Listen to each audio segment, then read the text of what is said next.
Menace is sobriety. For all the ladies that are listening, so I've spoken a lot about, my habits and, the things I miss, going to the pub and having a drink or having a drink, just lads style of drinking. What were your, I guess, triggers? So say you said in your book, when you're cooking, you had a glass of wine. Yeah. So can you talk to me a little bit in detail about, for women, how where their triggers would be, what they're doing, and how they can look out for that? Like you were saying, it could be your, what is it you said?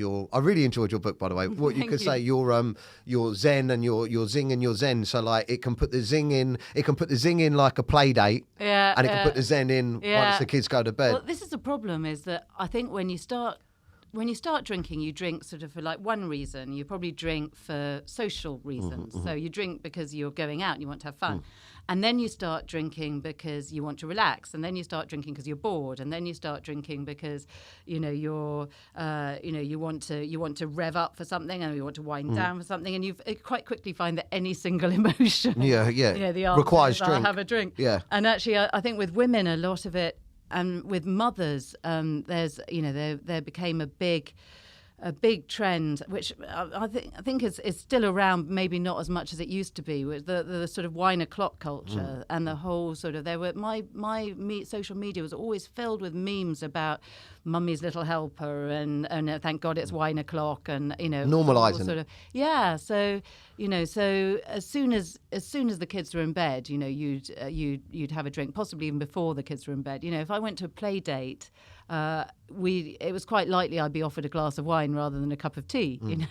Yeah. And it's I think it with mothers, often it becomes the thing that makes you feel adult, and it gives you that sort of time in the day that's yours, and that sort of, I think that is maybe a bit different from guys, but other than that, it's the same. Yeah. Well, does your partner drink? Your husband? Yeah, he does. Yeah, and I never stopped him drinking at home, because I figured that I'm surrounded by alcohol all the time. I don't want to stop going out. I don't want to sort of hide away from anything. And I thought, I'm going to have to get used to being around alcohol. So it was quite important to me that he doesn't drink the way I did. He's a moderator, sort of tosser. Yeah, I hate them as well. I mean, if I could drink like he could, I'd be very happy. But, so he just drinks a little bit. And...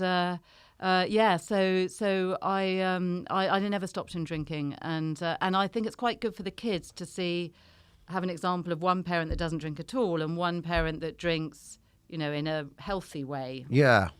So. Yeah. So with your book, does your partner drink? Yeah. Well, do you know what the funny thing is that Shelley was never really much of a drinker, but when I'd drink, she'd drink. Yeah. So if we were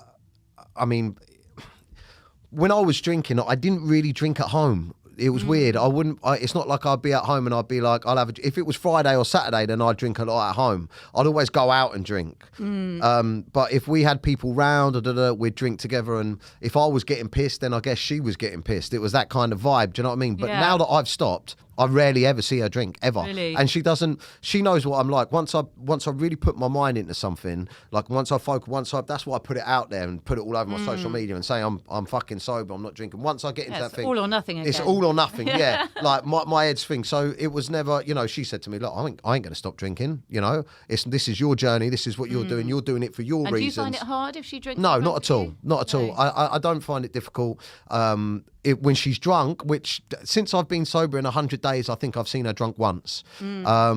It's irritating when she's drunk because I'm so aware that she's drunk, and also it makes me seeing drunk people triggers me.